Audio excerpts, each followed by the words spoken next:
আমরা সবার কাছে এই কথা স্পষ্ট, একটি অনিবার্য সত্য, বাস্তবতা, আমাদের জীবনের চিরন্তন সত্য হলো আমাদেরকে মরে যেতে হবে। এই সত্যকে অস্বীকার করার, এই সত্যকে ভুলে যাওয়ার কোনো সুযোগ নেই। ভুলে গেলেও মরে যাবেন, মনে থাকলেও মরে যাবেন, হাসলেও মরে যাবেন, কাঁদলেও মরে যাবেন, দুঃখ বেদনায়ও মরে যাবেন, আনন্দ ফুর্তিতেও মরে যাবেন। কেউ থাকবে না। রাজপ্রাসাদের অট্টালিকাতে যে থাকে সেও মরে যাবে, জীর্ণ কুঠির কুড়ে করে যে থাকে, উপরের দিকে তাকান, উপরে তারা গণেন, গণ ভাই, তারা গণ, গইনা জানাও কটা হয়েছে মোট। উপরে কি দেখো, এদিকে তাকাও ভাই। সময় গুনে গুনে বারবার আমি সময়ের দিকে তাকাচ্ছি। অনেক রাত হয়েছে, রাত 12টা পার হয়ে গেছে। সারা রাত চুক্তি ওয়াজ করলে ফজরে নামাজ পড়বে কখন? তাহলে এই জন্য বললাম, একটি অনিবার্য সত্য যে হাসি কিংবা কান্না, আনন্দ কিংবা বেদনা, আমাদেরকে মরে যেতে হবে, আমাদেরকে মৃত্যুবরণ করতে হবে। সমস্ত আউলিয়া, বুজুর্গ, পীর, মাশায়েখ তাসাউফ তাজকিয়ার যত মেহনত করে, আধ্যাত্মিকতার যত মেহনত করে, মানুষের অন্তর পরিশুদ্ধ করার যত মেহনত করে, তন্মধ্যে সব তরিকা, সব আউলিয়া বুজুর্গদের একটি সবক আছে মুরিদদের প্রতি। অনেকগুলো সবকের মধ্যে এটা একটা সবক, যে মৃত্যুর মুরাকাবা। এটা সব বুজুর্গদের একটা সবক, যে মাঝে মাঝে চোখটা বন্ধ করে কিছুক্ষণ মৃত্যুর কথা স্মরণ করা, মৌতের কথা স্মরণ করা, যে একদিন এই ব্যস্ততম এই জিন্দেগি আমার স্তব্ধ হয়ে যাবে। নবীজি সাল্লাল্লাহু আলাইহি সাল্লাম বলছে, আকসিরু যিকরা হাদিমিল লাযযাত। আমার উম্মত, এই জিহ্বা যেটা আজকে তোমাকে হাজারো আইটেমের স্বাদ বলে দেয়, গরুর গোশতের আলাদা, খাসির গোশতের আলাদা, মুরগির গোশতের আলাদা, হরেক রকম মাছের স্বাদ আলাদা, একদিন সত্য সত্য এই জিহ্বা স্বাদ স্তব্ধ হয়ে যাবে। তোমার চোখের পলক, হাতের স্পন্দন, হৃদয়ের স্পন্দন সব ঠান্ডা হয়ে যাবে, স্তব্ধ হয়ে যাবে। সেই মৃত্যুকে বেশি বেশি স্মরণ করো, যে মৃত্যু তোমার জিহ্বার স্বাদ বন্ধ করে দিবে, যে মৃত্যু তোমার চোখের পলক নিভায়ে দিবে, যে মৃত্যু তোমার হৃদয়ের স্পন্দন স্তব্ধ করে দিবে। আল্লাহ নবী সাল্লাল্লাহু আলাইহি ওয়াসাল্লাম বলছেন।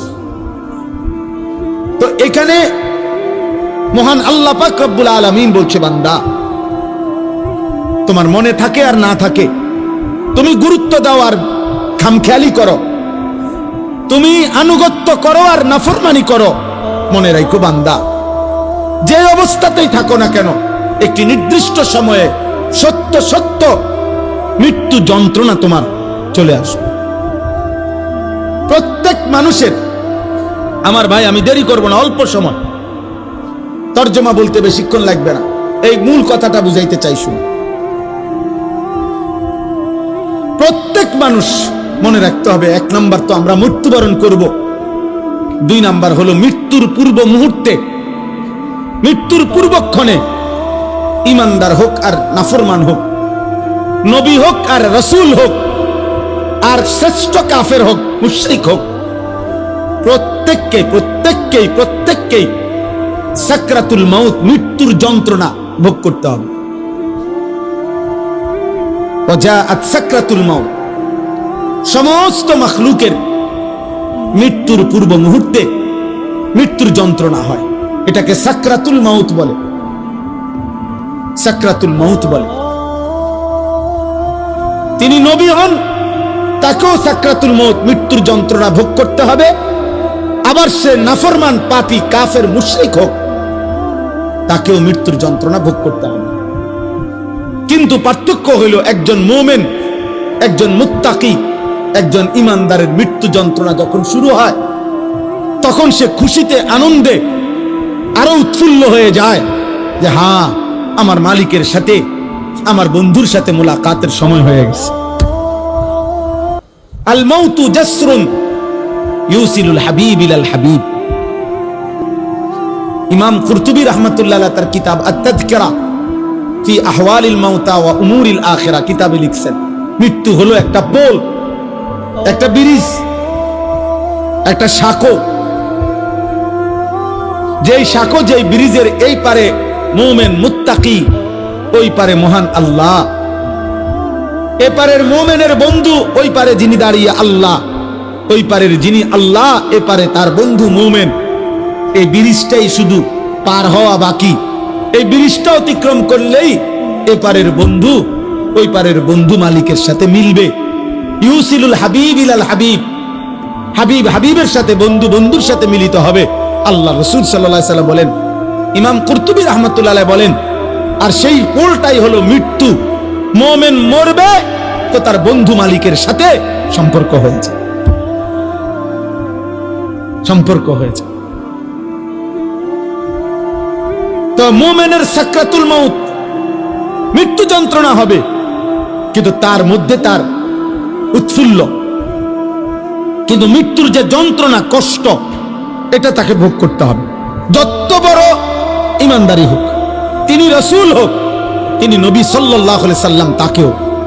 এজন্য হাদিসের মধ্যে আছে, বিশুদ্ধ হাদিস, আল্লাহর নবী সাল্লাল্লাহু আলাইহি ওয়াসাল্লামের স্ত্রী আম্মা জান আয়েশা রাদিয়াল্লাহু তাআলা আনহা, তিনি বর্ণনা করছেন, ইন্তেকালের পূর্ব মুহূর্তে নবীজি সাল্লাল্লাহু আলাইহি সাল্লামের যখন মৃত্যু যন্ত্রণা, সাকরাতুল মউত শুরু হয়েছে, আম্মা জান আয়েশা তখন সামনে, আয়েশা রাদিয়াল্লাহু তাআলা আনহার বুকের মধ্যে নবীজির মাথা মোবারক।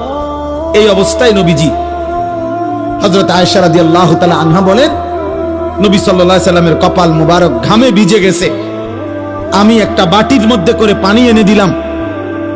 আম্মা জান আয়েশা বলেন, বারবার নবীকে দেখছিলাম, আল্লাহ নবী সাল্লাল্লাহু আলাইহি সাল্লাম তার ডান হাত মোবারক ওই পানির মধ্যে ভিজাইতেছে আর কপাল মুছতেছে আর দোয়া করতেছে, আল্লাহুম্মা আইন্নি আলা সাকারাতিল মউত, আয় আল্লাহ, মৃত্যু যন্ত্রণার এই মুহূর্তে আপনি আমাকে সাহায্য করেন। আল্লাহুম্মা হাফফিন আলাইয়া সাকারাতিল মউত, আল্লাহ আমার মৃত্যু যন্ত্রণা সহজ করে দেন। এরপরে বলছেন, লা ইলাহা ইল্লাল্লাহ, আল্লাহ আপনি ছাড়া কোনো ইলাহ নাই, ইন্নালিল মাউতে সাকারাত, হায় মৃত্যুর বড় ভারী যন্ত্রণা। এই কথা বারবার বলতেছেন, অথচ তিনি মুহাম্মদুর রাসূল সাল্লাল্লাহু আলাইহি ওয়াসাল্লাম, অথচ তিনি নিষ্পাপ, তিনি মাসুম, তিনি নিষ্পাপ। অতএব প্রত্যেককেই মৃত্যু যন্ত্রণা ভোগ করতে হবে, ইমানদার হলেও ইমান। কিন্তু ওই যে বললাম, উনার এই যন্ত্রণা হচ্ছে ঠিক আছে, কিন্তু উনার এই যন্ত্রণার মধ্যেই তিনি রব্বুল আলামিনের মুলাকাতের স্বাদ পাচ্ছিলেন। এজন্য ওই হাদিসের মধ্যে এটাও আছে যে নবীজি সাল্লাল্লাহু আলাইহি সাল্লাম এরপরে এই দোয়া এগুলা পয়রা বারবার বলতেছিলেন, বালির রফিকাল আলা, বালির রফিকাল আলা, বরং আল্লাহর সান্নিধ্য, বরং বন্ধুর সান্নিধ্য, বরং বন্ধুর সান্নিধ্য। হাদিসের ব্যাখ্যার মধ্যে আছে, এই বরং বলতেছে কেন? বরং বন্ধুর সান্নিধ্য মানে কি?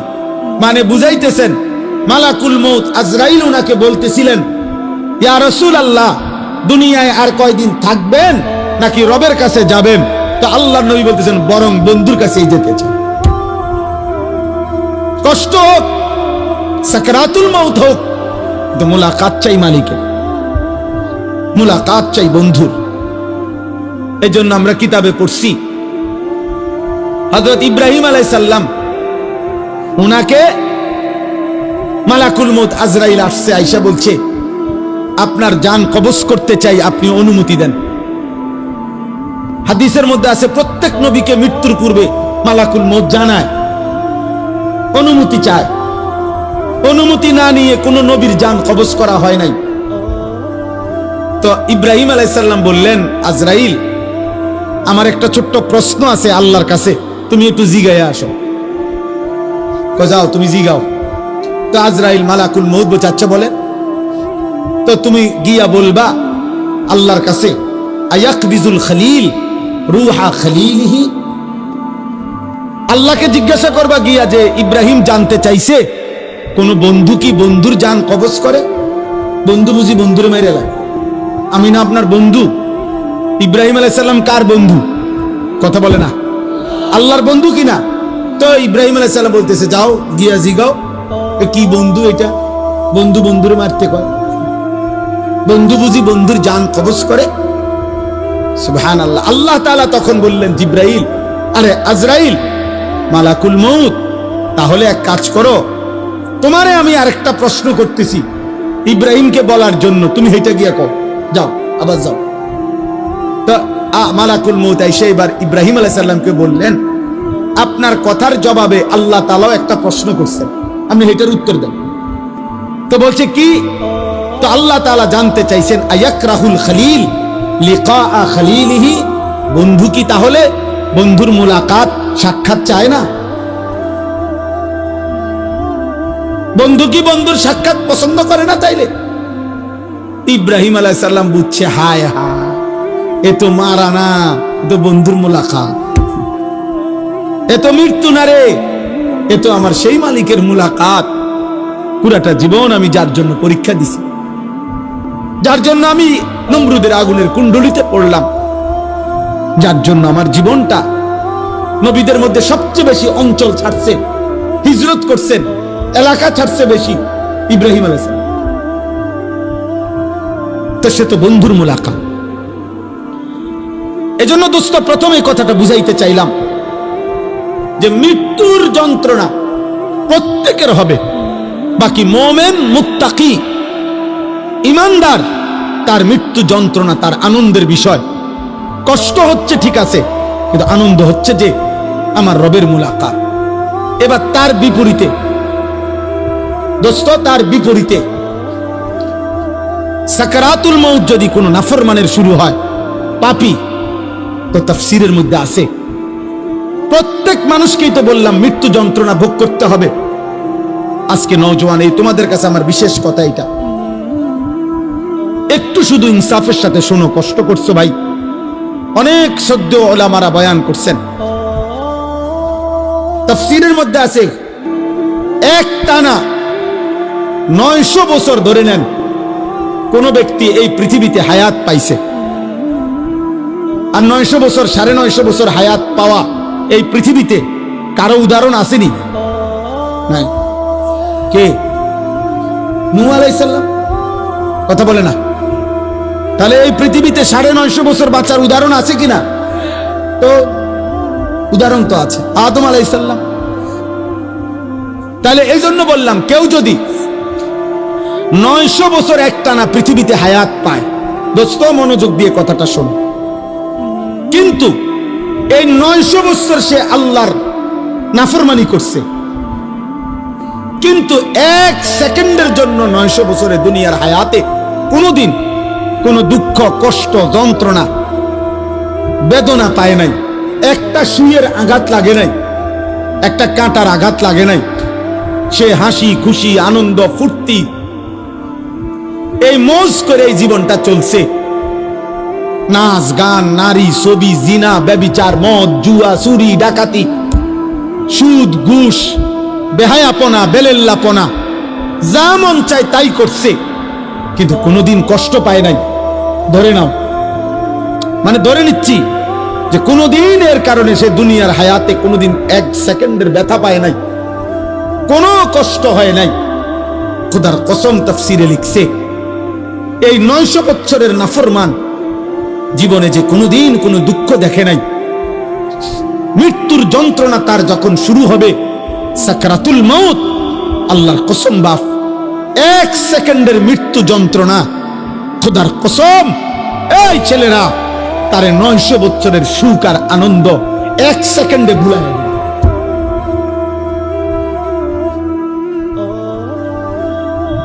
কবরের আযাব পরে, জাহান্নামের আযাব পরে, হাসরের আযাব দোস্ত আমার পরে, এগুলো তো আছে সামনে, কিন্তু 1 সেকেন্ডের মৃত্যুর যন্ত্রণা এখনো জান কবজ হয় নাই, শুধু মৃত্যুর যন্ত্রণা শুরু হয়েছে।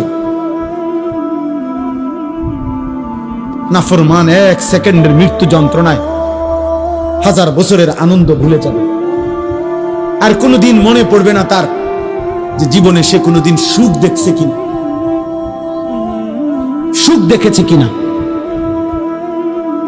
কাল্লা ইযা বালাগাতিত তারাকি ওয়া কিলা মান রাক ওয়া যান্না আন্নাহুল ফিরাক ওয়ালতাফাতিস সাকু বিস-সাক ইলা রাব্বিকা ইয়াওমা ইদিনিল মাসাক।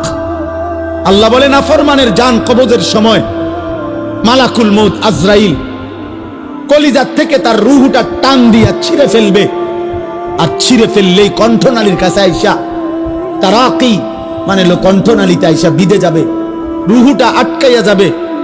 এরপরে খোদার কসম তাফসীরের মধ্যে লিখছে নাফরমানের জান রূহ মালাকুল মউত আজরাইল টাইনা হেসরাইয়া কোন কাবাব কোন শিকের মধ্যে যদি গোশত লাগানো থাকে সেখান থেকে যদি শেষ গোশতের অংশগুলো টাইনা টাইনা সিরা সিরা বাহির করে, কোন গরম কিছুর মধ্যে যদি তুলা লাগে তো তুলা যদি টাইনা টাইনা বের করে, কোন ব্যান্ডেজ থেকে যদি তুলা ছিঁড়ে ছিঁড়ে বের করে, আল্লাহর কসম নবী বলছে উম্মত মালাকুল মউত আজরাইল নাফরমানের রূহটা শরীর থেকে এইভাবে টাইনা টাইনা ছিঁড়া ছিঁড়া বাইর করবে।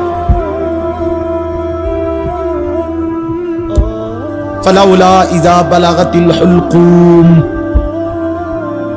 ওয়া আনতুম হিনাইযিন তানজুরুন ওয়া নাহনু আকরাবু ইলাইহি মিনকুম ওয়ালাকিন লা তুবসিরুন।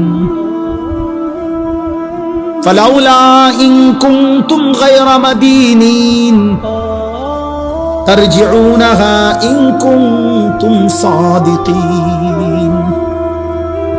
আল্লাহ বলে নাফরমানের কণ্ঠনালীতে যখন তার রূহটা আইসা আটকাইয়া যাবে, চারিপাশের আত্মীয় স্বজন তখন দেখতে থাকবে। আল্লাহ বলেন আমিও তো দেখতেছি, আমিও তো সামনেই আছি। আল্লাহ তখন চ্যালেঞ্জ করে বললেন, হে নাফরমান পাপী, তোর আত্মীয় স্বজনকে বলো না এই মুহূর্তে তোমারে মালাকুল মউত আজরাইল থেকে ফিরাইয়া রাখতে।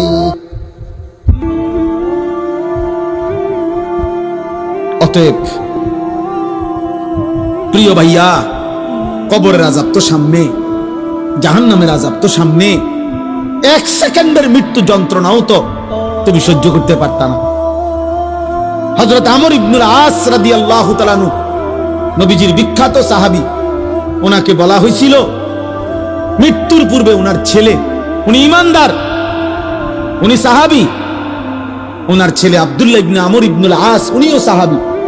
ছেলে বলতেছিলেন মৃত্যুর পূর্বে, আব্বা আপনার কাছে এই মুহূর্তে, শেষ মুহূর্তে মৃত্যু যন্ত্রণা কেমন মনে হইতেছে? প্রিয় ভাই শোনো, হযরত আমর ইবনুল আস বলছেন, ইয়া বুনাইয়া কাআন্না জিবালাদ দুনিয়া আলা সাদরি ওয়া কাআন্নী আতানাফাসু মিন সাকবিল ইবরা। এই কিতাব আমার কাছে গাড়িতে আছে। ওয়া জাআত সাকরাতুল মাউত বিল হক, এটাই কিতাবের নাম। আমার কাছে একটা আরবি কিতাব আছে, এই কিতাবের নামে এটা,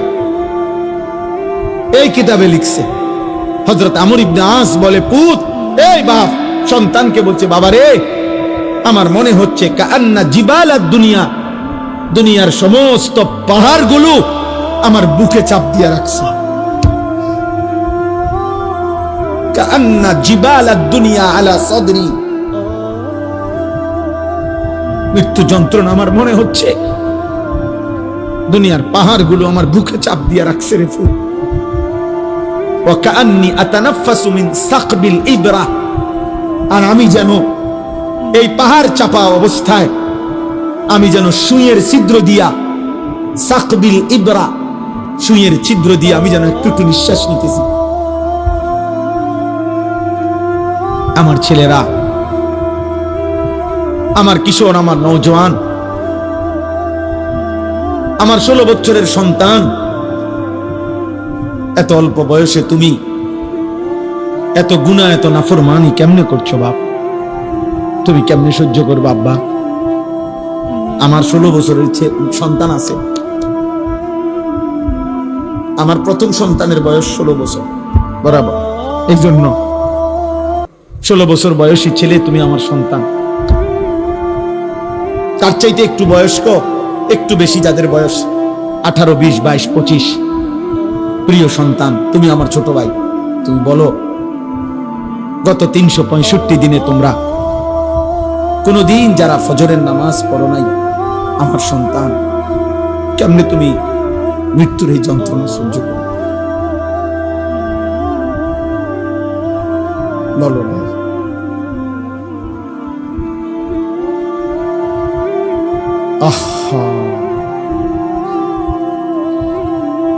হ্যাঁ, সারা রাত যারা মোবাইলে নারী দেখো, ছবি দেখো, উলঙ্গ দৃশ্য দেখো, এত নারী, এত ছবি, এত জিনা, এত বেবিচার, এত অসভ্যতা, নিজের হাত যারা নিজের লজ্জাস্থানে গুনাহের কাজে ব্যবহার করছো, কি করছো বা? আমি যে এর চাইতে বেশি আর বলতে পারছি না। আমি যদি একলা পাইতাম যুবক তোমার, আমি একলা আরো অনেক কিছু বলতাম। আমার উস্তাদ বসা, মুরব্বী বসা, ওলামা বসা, বয়স্ক লোক বসা। আমার জিন্দিগির ফিকির এটা, আমার রাত দিনের মেহনত এটা। মানে কিশোর নওজোয়ান ফিরবে। বলো ভাইয়া, তোমরা কি হিসাবে? অগণিত ছেলের চেহারা দেখলেই বোঝা যায় বাপ। আজকের সারা দিনে যারা এক ওয়াক্ত নামাজ পড়ো নাই, হায় মুসলমানের সন্তান, কেমনে পারলা? তুমি কি মরবা না? তুমি কি কবরে যাইবা না বাপ? এই পৃথিবীর কত রাজা বাদশাহ কবরে চলে গেছে, তুমি কি কোনোদিন কবরস্থান দেখো নাই? তুমি কারো জানাজা পড়ো নাই? তুমি কি কোনো মানুষের লাশ দেখো নাই? আমি 5 দিন আগে আমার জ্যাঠার সাথে কথা বলে আসছি বাড়িতে, খোঁজ খবর নিছি। 5 দিন পরে আমার জ্যাঠা মারা গেছে। আমি জ্যাঠার দিকে তাকাইয়া বাড়িতে গিয়া দেখছি, আমার এই সেই মানুষটা যার সাথে আমি কথা বলছি, উনি নাই, চুপ হয়ে গেছে, হাত নড়ে না, পাও নড়ে না। আমি জানাজা পড়াইছি আমার জ্যাঠার, তো জানাজার আগে আমি আমার জ্যাঠার কবরটা খালি, তখন কবরে রাখে নাই। আমি কবরের দিকে তাকাইয়া অনেকক্ষণ, 8-10 মিনিট হইব, আমার বাবার কবরের পাশে আমার জ্যাঠার কবর। আমার আব্বা আগে ইন্তেকাল করছে। আমার জ্যাঠার কবরের দিকে তাকাইয়া অনেকক্ষণ খালি কবরের দিকে তাকাইয়া ছিলাম। তাকাইয়া আমার মনে হইল কবর যেন আমারে ডাক দিয়ে বলছে, আনিস, আমার কাছ থেকে 1 মুঠ মাটি দিছিলাম আমি তোমার জ্যাঠারে বানাইবার জন্য, আজ আমার মাটি আমি ফেরত নিলাম। ওয়াফিহা নুঈদুকা। নওজোয়ান, তোমার মাটি মাটির কাছে ফেরত চলে যাবে। তুমি মাটি ছাড়া আর কিছু না। তোমার এই চোখ, নাক, কান, হাত, পাও, হ্যাঁ, এটা চোখ, নাক, কান, মাটি, ও মাটির টুকরা। ওয়ালাকাদ খালাকনাল ইনসানা মিন সুলালাতিন মিন তিন। আল্লাহ বলছে, শুকনো মাটি থেকে, ঠনঠনে মাটি, আমি সেখান থেকে মানুষকে সৃষ্টি করেছি। তুমি মাটির একটা টুকরা ছাড়া আর কিছু না। আর মাটির এক টুকরা এত অহংকার করা এত বড় মালিকের সামনে সাজে না রে বাস, উচিত না, উচিত না। এত বড় মালিকের নাফরমানি করছো কেমনে? কোরআনুল কারীম আল্লাহ নাজিল করছে 30 পারা। এতগুলো কথা আল্লাহ কোরআনে বলছে, 30 পারা নবীর জবান দিয়ে বলাইছে, 23টা বছর কোরআন শরীফে আছে। ফাবি আইয়ি হাদিসিন বাদাহু ইউমিনুন। আল্লাহ বলছে, বান্দা বল না রে, আমি আর কেমনে বললে, আর কোন কথা বললে, আর কতবার বললে বান্দা তুমি আমার কথা মেনে নিতা? এই নাফরমান, এই বেনামাজি, দাঁড়া, এখন দাঁড়া। ফজরের নামাজ পড়ো না যারা, গত 1 বছর ধরে, হাইওয়ান, মুসলমানের বাচ্চা এত নিকৃষ্ট হয়? তোর কোনো মা নাই, তোর কোনো বাপ নাই বেটা, তোর কোনো আল্লাহ নাই, তোর কোনো নবী নাই, তোর কোনো ধর্ম নাই। নাফরমান। জীবন মানে খুদা ভাত, জিন্দিগি মানে শুধু ভাত, জীবন মানে শুধু ঘুম, জীবন মানে শুধু পেশাব পায়খানা, জীবন মানে শুধু লজ্জাস্থানের চাহিদা পূরণ। এগুলো তো কুত্তারও পূরণ হয়। সবাই নাফরমান, খানা তো কুত্তাও খায়, ঘুম তো কুত্তাও যায়, পেশাব পায়খানা তো কুত্তারও হয়, লজ্জাস্থানের চাহিদা তো কুকুরও পূরণ করে, কুকুরের বাচ্চা হয় না? কথা বলে না, কুত্তার বাচ্চা হয়নি তো কুকুরের বাচ্চা হয়, মানেই তো তার চাহিদা পূরণ না হইলে বাচ্চা হয় কেমনে? তো তুমি এটা কি ভাবছো বাপ? এক ওয়াক্ত নামাজও পড়তা না, কেমনে বাঁচবা? ফাকাইফা তাত্তাকুনা ইন কাফারতুম ইয়াওমান ইয়াজালুল বিলদানা শিবা। আল্লাহ বলে, বান্দারে আমার, কেমনে রে বান্দা এত নাফরমানি করছো?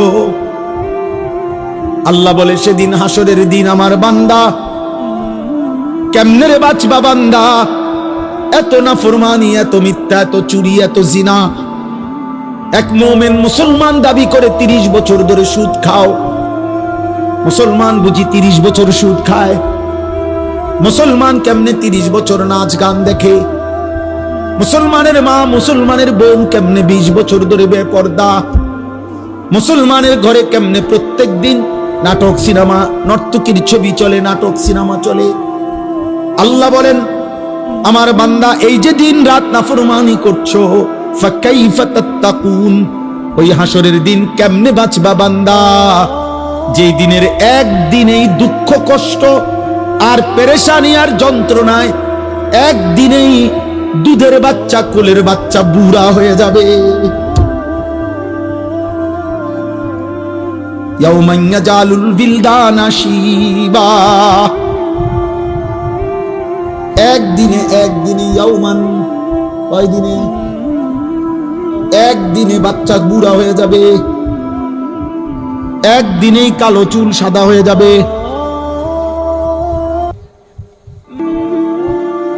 খামখেয়ালি করো না বাপ, শেষ কথা শেষ। তুমি আল্লাহর বেষ্টনীতে আছো, আমিও। আমাদের জন্য আল্লাহ তাআলার ইন্তজাম করা আছে। তুমি আল্লাহর এই ইন্তজামের বাইরে যাইতে পারতা না। আল্লাহর বেষ্টনীর ভিতরে থাইকেই মৃত্যুর যন্ত্রণা আসবে। এই কথাটাই আল্লাহ এখানে বলছে। এবার দেখেন তরজমা শুনেন, তা শেষ কথা। আমার ভাই, আমি বলে গেলাম, আমার সন্তান, আমার ছেলেরা, আমার বাবারা, আমার ভাইরা, আমি বলে গেলাম স্পষ্ট, দয়া করে মরণকে স্মরণ করো, ভুলে যেও না। তুমি ভুলে গেলেও মরে যাবে। বলে আমার মনে ছিল না, মনে না থাকলেও মৃত্যু হবে, হবে? কথা বলে না, বলো না ছেলেরা, বলো। তুই মরে যাবে বাস। এই মোবাইল থাইকা যাবে, ফেসবুক থাইকা যাবে, এগুলো হারায় যাবে, তোমার চোখের ওই নারীও হারায় যাবে, হয়তো কোনোদিন আর মনেও পড়বে না কারো কথা, কিন্তু গুনাহগুলো সাথে নিয়া তোমার হাসরের ময়দানে দাঁড়াইতে হবে। এই পাপগুলো নিয়েই তোমাকে দাঁড়াইতে হবে। এজন্য আমি কিশোর নওজোয়ানের পরিবর্তনের খুব প্রত্যাশী। আমার এক ছোট্ট জিন্দেগি প্রয়োজন, আমি দিয়ে দিলাম, কিন্তু আমার একটা আশা, মুসলমানের নওজোয়ান তোমরা ইনশাআল্লাহ ফিরলে, তোমরা যদি ফজর নামাজ পড়ো, এই এতগুলো ছেলে ইনশাআল্লাহ কদর কসম ইসরায়েলের কুত্তাদের কলজা সুদ্ধা নড়ে উঠবে ইনশাআল্লাহ। সেজদাবিহীন বিজয় আসবে না বন্ধু। স্লোগান দিলে হবে না, শুধু স্লোগান দিলে। স্লোগান আমিও দিতাম, জানি। আমি ছাত্র জীবনে স্লোগানে সেরা ছিলাম। ঢাকা চৌধুরীপাড়া যখন পড়তাম দাওড়ার কাম থেকে গিয়া, তখন স্লোগানে সেরা ছিলাম। হুজুররা আমারে স্লোগানের জন্য নিত, উড়ে লেতাম বড় স্লোগান দিয়া। আলহামদুলিল্লাহ। আমার বড় ভাই, আমার মনে আছে, বড় ভাই আনি চল স্লোগান, চলেন ভাই, উড়ে এলাম কোনান দিয়ে, উড়ে দিল। 2-4 ঘন্টাও মিছিল করতে পারতাম, একটা না, কোনো বিশ্রাম ছিল না। স্লোগান দিয়ে হবে না দোস্ত, শুধু কলিজার খুন, কপালের এই সেজদা মালিককে দিতে হবে। ভাইয়া, আরো 100 বছর চেষ্টা করেও কাফের বেঈমানদের সমপরিমাণ অস্ত্র, কাফের বেঈমানদের সমপরিমাণ ক্ষমতা, দুনিয়াবি আসবাব আমাদের হবে না। আমাদের বিজয় আমাদের ওই রবের কাছে। আমাদের উপরে যিনি, তিনি আমাদের জন্য যথেষ্ট। আমরা যদি যথাযথ চোখের পানি দিতে পারি, আমরা যদি চোখের পানি ফেলতে পারি, সেজদা দিতে পারি, ইনশাআল্লাহ বিজয় আসবে। গাজাবাসী সন্তান খুব কষ্ট পাইতেছে বাপ। আজকেও পত্রিকা আসছে, সব পত্রিকা। গতকালকে বৃহস্পতিবার গাজার প্রায় 4.5 লক্ষ মানুষ, তারা আবার শেষবারের মতো ইসরায়েলের বেঈমান কুত্তারা বলছে, গাজাবাসীরে মাইকিং করে শুনাই দিছে, তোমাদেরকে পলায়নের জায়গা ছেড়ে দেওয়ার শেষ সুযোগ দেওয়া হলো, এরপরে আর বাঁচতে দেওয়া হবে না। ছোট ছোট মাসুম বাচ্চা নিয়ে মহিলারা খালি পায়ে, আজকের পত্রিকাতেও আসছে যে এরা হাঁটতেছে, ওরা জানে না ওরা কোথায় যাবে, ওরা জানে না। 12 কিলোমিটার পায়ে হাইটা একটা বাচ্চা একটা রুটির জন্য হাত পাইতা অনেক কষ্টে যখন একটা রুটি নিছে, রুটি নিয়ে যখন ফেরত আসছে, এই কিছুদিন আগে পত্রিকা আসছে, 12 কিলোমিটার পায়ে হাইটা রুটিটা নিছিল। এই রুটি নিয়ে যখন ফিরে আসছে, গাজার ওই ছেলেকে গুলি করার পরে বুলেটের আঘাতে রুটি হাতে মাসুম সন্তানের কলিজাটা ঝাঁঝরা হয়ে গেছে, ও আর রুটি খাইতে পারে না।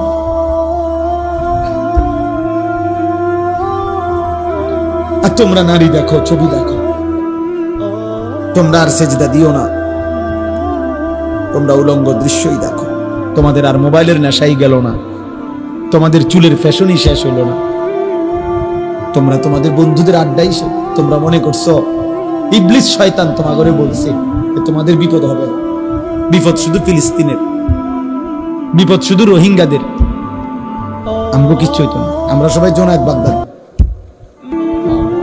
আমরা বাইজিদ বস্তি। আমাদের মানচিত্রে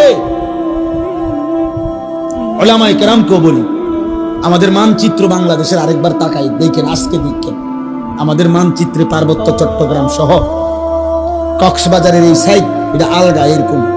এটা যদি এমনি একটা কেচি দিয়া শুধু কাটে, এটা আমি ফরে যাবে, কেচি দিয়া কাটলে যেরকম আলাদা হয়ে যাবে, আমাদের পার্বত্য চট্টগ্রামকে যেই কোনো মুহূর্তে কাইটা ফেলা হবে, আলাদা করে দেওয়া। এই যে কয়েকদিন টানা খাগড়াছড়িতে রক্তের বন্যা বইতেছে, বাংলাদেশে বাংলাদেশ কোন কারফিউ, আর্মি, সেনাবাহিনী কিছু দিয়ে পারতেছে না, বুঝছেন? কোন বিবেকবান উত্তরবঙ্গের খবর নিয়েন, রংপুর বিভাগের 8টি জেলাতে কসম খোদা প্রতিদিন মুসলমান খ্রিস্টান হইতেছে। আমি নিজে গত বছর এক চিল্লা পুরা 40 দিন দিনাজপুর ছিলাম, 40 দিন ছিলাম।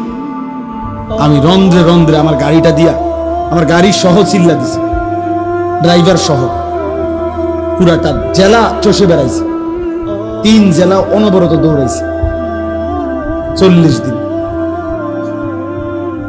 হুজুর আলহামদুলিল্লাহ 63টা জামাত কাটরা লাগছে, 950 মানুষ আল্লাহ রাস্তায় নেমেছে আলহামদুলিল্লাহ। কিন্তু আমি দেখছি সেখানে অগণিত, শুধু দিনাজপুর জেলাতে 500-র উপরে ছোট বড় গির্জা এবং চার্চ আছে। আমি এবার রমজানের ঈদের পরে 2 দিন কুড়িগ্রাম লালমনিরহাট সফর করছিলাম, সেখানে আমি নিজ চোখে দেখছি, কসম খোদা এমন 2 ভাইকে দাওয়াত দিছি, তারা খ্রিস্ট ধর্ম প্রচার করে, তারা আগে মুসলমান ছিল।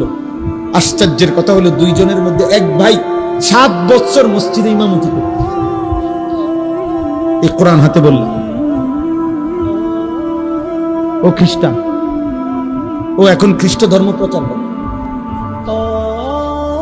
আমার নওজোয়ান আলেম, তাগড়া জওয়ান আলেম যারা, যুবকের কোনো রাত নাই, যুবকের কোনো দিন নাই। যুবক ইচ্ছা করে যদি কদ্দুর মেহনত বিশ্রাম নে তো বিশ্রাম নিল, নয়তো যুবকের কোনো রাত হয় না। যুবক চাইলে সারা রাতও মেহনত করতে পারে, যুবক পাই চাইলে সারা রাতও মেহনত করতে পারে। এই জন্য নওজোয়ান আলেম যারা আছেন, আজকের এই মুবারক মাহফিলে আপনাদেরকে বলি, আপনারা আরেকটু ফিকির করেন, এই ছেলেদের জন্য, কিশোরদের জন্য, নওজোয়ানদের জন্য, ওদেরকে ফেরাবার। যে যে যদ্দূর বললে হয়, কেউ বললে 10,000 হবে, আরেকজনে আসলে 1,000 হবে, আমনে বললে একজনও তো শুনবে, অসুবিধা কি? কথা বোঝেন না? আপনি একজন রেকর্ড না, আমি কইলে শুনবো কেরা, অমুক বক্তা আনতেব না, একের সব বক্তা আনতেব না, না সব বক্তা হইতেব জরুরি না, আল্লাহর কথা বলতে হবে, এটা জরুরি। উম্মতকে ফিরাইতে হবে, এটা জরুরি। এই ছেলেদের দরকার, এরা যদি না ফিরে, এরা যদি সেজদা না দেয়, এরা যদি ফিরে না আসে, তাহলে আগামীর মাহদির পক্ষে লড়বে কে? দাজ্জালের বিরুদ্ধে লড়বে কে? বুড়ারা, 90 বছরের বুড়া চাচা যারা, কি যুবক বলো, নওজোয়ান, মাহদির পক্ষে লড়বে বুড়ারা না? কে লড়বে বলো, কে লড়বে? আমি বলো, আমি লড়বো ইনশাআল্লাহ, ইনশাআল্লাহ। ফজরের সেজদা দাও, আমি ওয়াদা দিলাম ইনশাআল্লাহ, ফজরের সেজদা দিলে হয় তুমি, নয়তো তোমার বংশধর মাহদির পক্ষে লড়বে ইনশাআল্লাহ। এটা হাদিসের বর্ণনা। ফজরের মুসল্লিরা মাহদি এবং ঈসার সাথে সর্বশেষ দাজ্জালের বিরুদ্ধে শেষ লড়াই করবে যারা, এবং শেষ ইহুদিদের শেষ ব্যক্তিটাকে পাথরের আড়াল থেকে, গাছের আড়াল থেকেও তাইন্না বাইর করে হত্যা করবে যারা, এই শেষ বাহিনী হলো ফজরের মুসল্লি।